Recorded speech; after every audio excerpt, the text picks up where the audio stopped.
Je vous ai parlé du Requiem en ré mineur de Fauré, de la Chevauchée des Valkyries de Richard Wagner. Une autre œuvre marquante de mon enfance dans les mêmes époques, là, j'étais extrêmement jeune. J'ai des souvenirs de ma mère qui mettait ça en plein volume sur le système de son dans le salon alors qu'elle s'apprêtait à faire son ménage, l'aspirateur, l'époussetage et tout ça. Et moi, j'étais dans la maison, je faisais mes petits trucs d'enfant. Et j'écoutais ça fasciné, omnubilé par cette mélodie.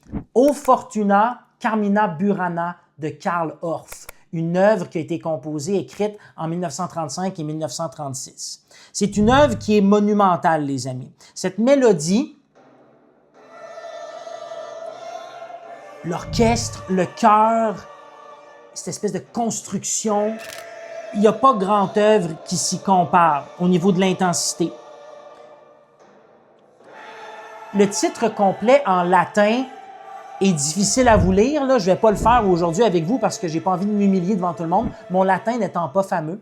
Mais en français, ça veut dire à peu près « poème chanté de Boërdre, chant profane pour solistes, chœurs et orchestre, avec accompagnement instrumental et images magiques ». Et c'est clairement ce que cette musique-là inspire. C'est comme un sort qu'on lance sur le spectateur qui écoute ça.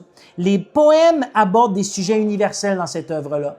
La fragilité de la vie, la joie du printemps, le vin, le jeu, la chair, la luxure, tout ce qui nous rend humains, en fait. Et ce mélange de grandeur et de réalité terrestre, c'est ce qui rend Carmina Burana si unique. Si vous ne connaissez pas cette œuvre, les amis, allez écouter ça. C'est pas une musique, c'est une vague qui nous frappe. Exceptionnelle. Karl Orff, Carmina Burana.